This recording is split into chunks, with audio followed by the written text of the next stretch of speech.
This is a water molecule, H2O. All right, I've drawn it on the board there as well. H is hydrogen, and there's 2 of them, so that's why there's a little number 2. And then O is oxygen, but because there's only 1 of them, we don't need to write H2O1. If there's no number there, we just know it means there's only 1 of them. I'm going to talk about why I've got a water molecule in a minute. Right, so first of all, we need to look at or think about what have we been learning so far in the botany topic. Well, we've been learning about the 7 life processes, Mrs. Gren, okay, or Mrs. C. Gren if you add the word cells in there. But the actual processes, the things that a living thing has to carry out, is the Mrs. Gren part. And one of the letters is N, and N means nutrition, so that's how something gets its food. And because this topic is called botany, we're going to now look at how plants get their food. So if we look at this guy, one of my house plants, okay, how does this get its food? Well, a common misconception, and a misconception is something that people believe to be true, and it's commonly accepted that it's true, but actually it's not true. A common misconception is that plants get their food, or they grow big, because they take all of their food from the soil. Now, it's not entirely incorrect. They do have to take nutrients from the soil. If the soil's not very fertile and it's poor quality soil, the plant won't grow well. So you need good, rich quality soil for a plant to grow well. But actually that's not where they get all the weight and their mass from. I could weigh this plant today and maybe it would weigh 3 kg. Okay, and if I just made sure that I watered it the same, I didn't put any extra water in, I weighed it again in a year, it would weigh more. And there's a reason it would weigh more. It's not taken the mass, its weight from the soil, because the soil's still in there.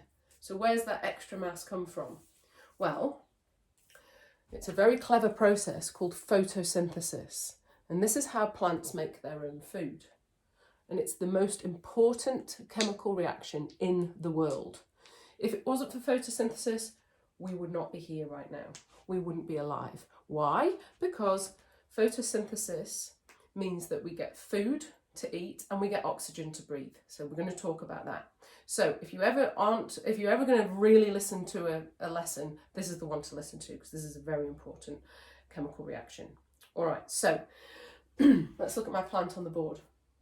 In order to make food, a plant, on the underside of its leaf, so that's the top side, the waxy side, okay, that's the bit that the rain falls off.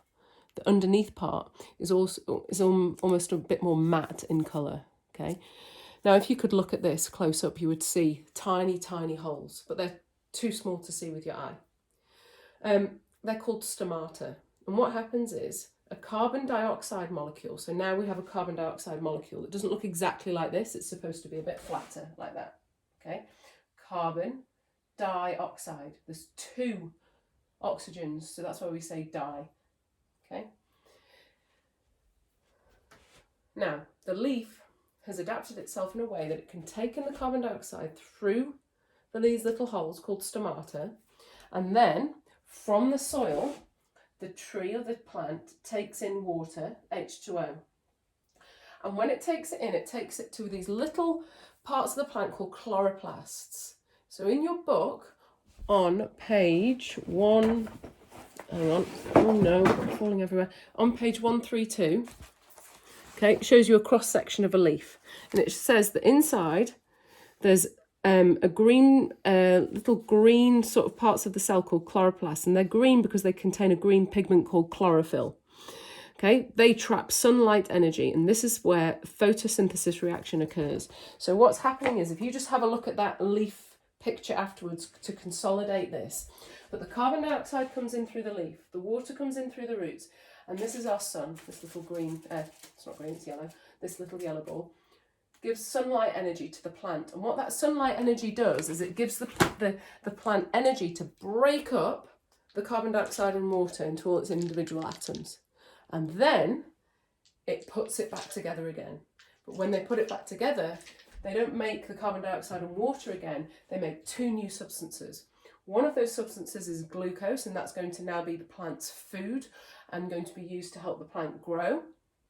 And another substance that is made during photosynthesis is oxygen, and then that's released into the air. And that's quite lucky for us because we breathe it.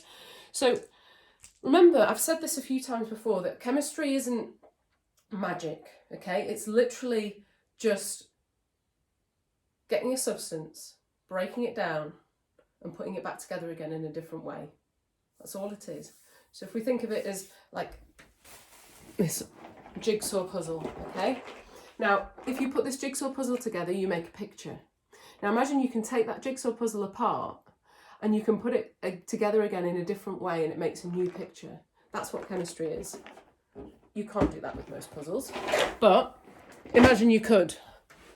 That's all it is. So the reason I'm telling you this about the CO2 and the H2O, and this is the formula for glucose, C6H12O6, that's because it's got 6 carbons, 12 hydrogens, 6 oxygens.